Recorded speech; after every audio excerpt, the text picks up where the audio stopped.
Assalamualaikum warahmatullahi wabarakatuh. Selamat berjumpa kembali anak-anakku dengan Bu Nisa ya. Pada kesempatan kali ini kita akan melanjutkan materi tentang siklus akuntansi perusahaan jasa. Di mana siklus akuntansi perusahaan jasa itu anak-anak diawali dengan tahapan pencatatan. Di dalam tahapan pencatatan itu ada 3, yaitu jurnal umum, kemudian yang kedua buku besar, yang ketiga adalah neraca saldo. Nah, kita akan bahas mengenai jurnal umum. Di dalam jurnal umum itu sendiri adalah satu tempat untuk mencatat transaksi keuangan secara kronologis, ya. Jadi kalau kita ada transaksi keuangan, ya, itu kita catat di mana tempatnya, yaitu di dalam jurnal. Nah, jurnal umum itu sendiri punya bahan, ya, punya material yang digunakan untuk pencatatan. Nah, apakah itu bahan bakunya? Yaitu meliputi yang namanya bukti transaksi keuangan. Nah, di dalam bukti transaksi keuangan itu ada 1, kwitansi, 2, ada nota debit ataupun nota kontan, yang ketiga yaitu cek, yang keempat adalah invoice dan lain-lain. Nah, tentunya yang harus kalian pahami bahwa jurnal umum ini mempunyai fungsi yaitu untuk mencatat transaksi-transaksi keuangan sehari-hari. Untuk lebih lanjutnya, kita akan saksikan bagaimana menganalisis transaksi ke dalam jurnal umum pada video berikutnya. Terima kasih. Pada pertemuan keempat ini kita sudah masuk pada materi jurnal umum anak-anak, ya. Jadi kalau kemarin kita membahas mengenai persamaan dasar akuntansi, itu kita masih belum masuk dalam tahapan siklus akuntansi perusahaan jasa. Jadi kalau sudah masuk di dalam jurnal umum, maka ini kita sudah masuk di dalam tahap pencatatan siklus akuntansi perusahaan jasa. Sebelum saya membahas lebih jauh, yang harus kalian pahami adalah bahwa di dalam menganalisa jurnal umum itu sebenarnya sama anak-anakku, sama dengan menganalisa pada persamaan dasar akuntansi. Cuma nanti perbedaannya adalah kalau di dalam persamaan dasar akuntansi kemarin Bu Nisa mengajari hanya ada 3 akun utama, yaitu harta, utang, modal. Jikalau ada pendapatan, beban, prive itu terinclude di dalam akun modal. Tetapi kalau di dalam jurnal umum anak-anak, maka pendapatan, beban, prive itu berdiri sendiri. Nah, ini akan kita bahas lebih lanjut. Oke.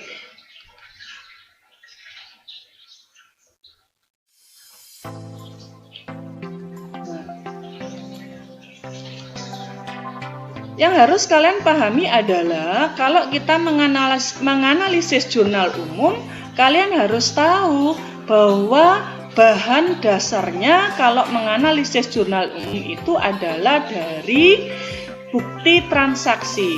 Nah, bukti transaksi itu anak-anak ada 2 yang harus kalian pahami.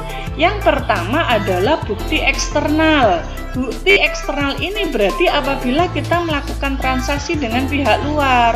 Misalnya, kita melakukan pembelian, kita melakukan penjualan, kita melakukan utang kepada pihak bank. Berarti kita melakukan transaksi eksternal. Sedangkan kalau transaksi internal adalah transaksi yang terjadi di dalam perusahaan sendiri. Seperti apa? Misalnya membayar gaji karyawan, ya. Kemudian penyusutan harta tetap. Ini masuk di dalam transaksi internal. Nah, apa Bu transaksi eksternal itu? Meliputi kwitansi, faktur, nota, cek. Sedangkan kalau internal adalah memo. Paham nggih? Nah, kita lanjutkan saja. Di dalam membahas jurnal umum yang harus kalian tahu adalah seperti timbangan ini anak-anak. Saya ibaratkan seperti timbangan. Jadi ada posisi debit, ada posisi kredit. Di mana posisi debit dengan posisi kredit ini harus seimbang.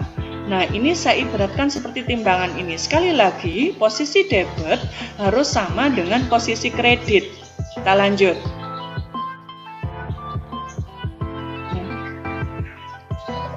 Nah, inilah yang saya katakan tadi, bahwa di dalam jurnal umum kita mengenal ada 5 akun anak-anak, yaitu yang pertama adalah harta, yang kedua adalah utang, yang keempat adalah modal, yang kelima adalah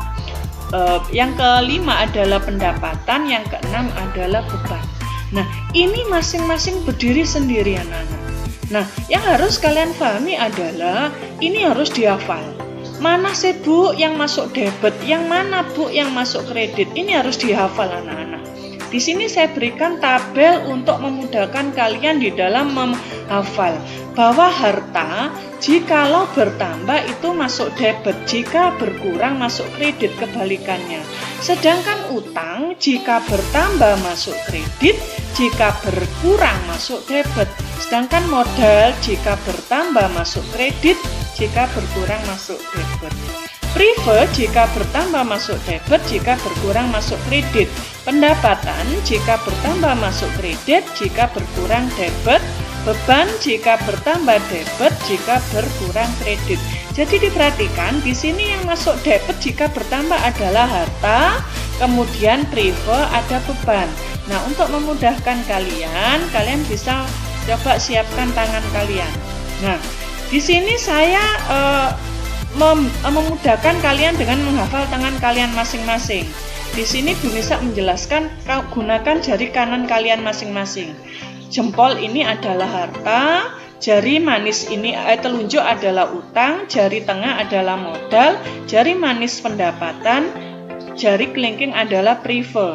Sedangkan yang dimasukkan debit itu adalah di sini jari jempol dengan jari kelingking. Ini adalah jika bertambah masuk debit anak-anak.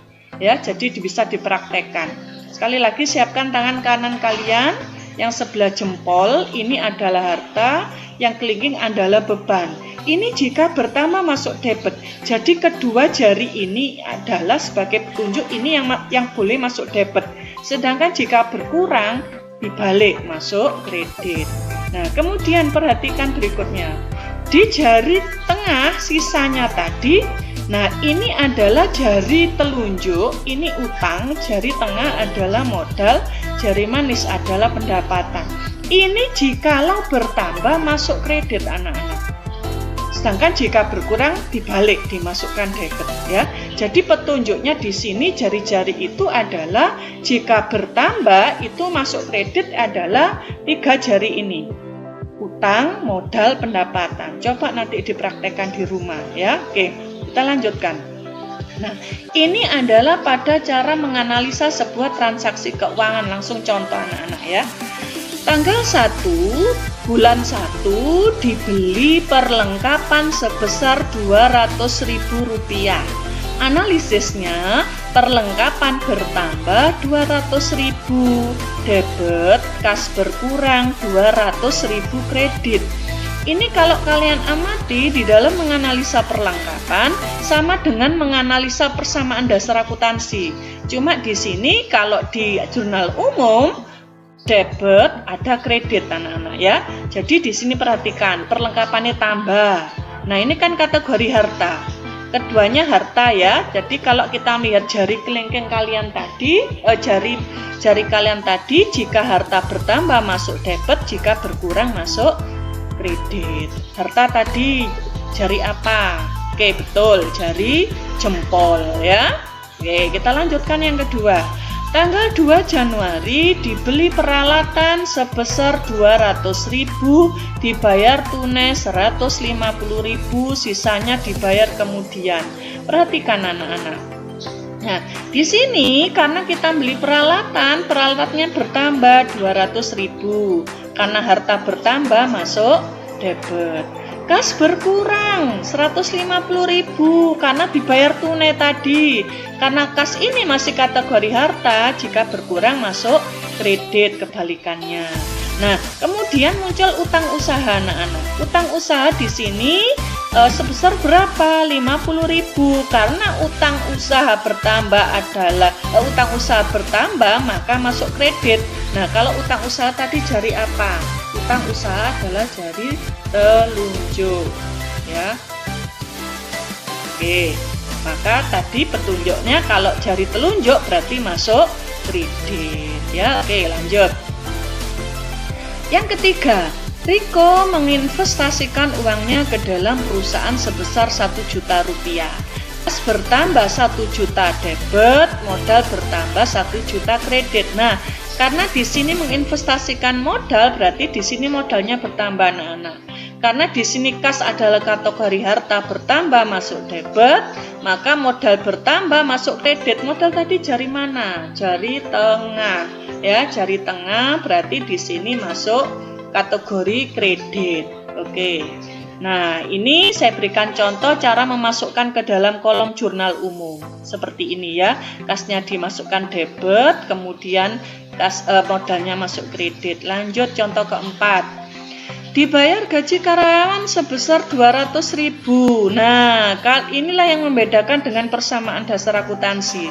Kalau di dalam persamaan dasar akuntansi, maka kas berkurang, modal berkurang ya anak-anak. Tetapi kalau menganalisa di dalam jurnal umum, beban gajinya bertambah, masuk debit, kas berkurang 200.000 kredit. Tapi kan bebannya berdiri sendiri, jadi tidak boleh menggunakan akun modal lagi. Di dalam jurnal umum, beban ini berdiri sendiri dan beban itu masuk debit. Ingat, beban tadi jari kelingking, berarti masuk kategori kumpulan debit ya, kas berkurang. Nah, ini dijaga keseimbangannya debit kredit. Kemudian, nah ini jurnal umumnya juga saya sudah contohkan. Kita lanjut anak-anak di contoh kelima. Diterima penghasilan atas jasa salon sebesar 200.000. Kas bertambah 200.000. Nah, pendapatan jasa bertambah 200.000. Jadi langsung kita menggunakan akun pendapatan jasa. Kalau di dalam persamaan dasar akuntansi kemarin kita menggunakan modal bertambah. Tapi ingat, kita sudah masuk di dalam jurnal umum, berarti pendapatan jasa berdiri sendiri. Kita tidak boleh menggunakan akun modal ya. Oke, kita lanjut. Nah, contoh ke-6. Diambil uang perusahaan untuk kepentingan pribadi sebesar 200.000. Privenya bertambah. Nah, ini kas berkurang. Kalau di dalam persamaan dasar kemarin kan modal berkurang ya anak-anak ya. Maka kalau di dalam jurnal umum itu berdiri sendiri. Prive bertambah masuk debit. Prive ini masuk digabungkan dengan jari kelingking, yaitu digabungkan dengan beban. Oke, kita lanjut. Nah, ini adalah perbedaannya, bahwa di dalam menganalisa jurnal umum dengan menganalisa persamaan dasar akuntansi, perbedaannya adalah di 3 akun ini. Bahwa akun beban, pendapatan, prive itu berdiri sendiri anak-anak, tidak terinclude di dalam modal. Yang hanya boleh menggunakan perkiraan modal itu hanya investasi modal. Kita lanjutkan lagi. Nah, ini adalah contoh memasukkan di dalam jurnal umum anak-anak ya. Di dalam memasukkan di dalam jurnal umum yang harus dipahami adalah bahwa dahulukan yang masuk debit anak-anak. Dahulukan yang masuk debit, kemudian kreditnya yang berikutnya. Kemudian kalau memasukkan ke angka kredit itu ini menjorok. Nah, ingat cara menulisnya, ini menjorok ke agak maju sedikit. Ini menunjukkan bahwa akun ini masuk kredit. Nah, ya, jadi bisa kalian pahami di sini. Satu contoh, Gilang mendirikan usaha bengkel dengan nama ini bla bla bla bla ya. Kemudian Gilang menyetorkan uang tunai 15.100.000. Ini modalnya, perlengkapannya, peralatannya sebagai modal usaha. Maka di sini kas bertambah, perlengkapan bertambah, peralatan bertambah, kendaraan bertambah masuk debit karena semuanya kategori harta ya. Kemudian penyeimbangnya adalah modal bertambah ya. Oke. Nah, saya harap kalian memahami apa yang diterangkan Bu Nisa. Jika ada pertanyaan, kalian bisa japri saya. Nanti kita bahas di WA anak-anak ya. Demikian yang bisa saya sampaikan. Terima kasih. Wassalamualaikum warahmatullahi wabarakatuh.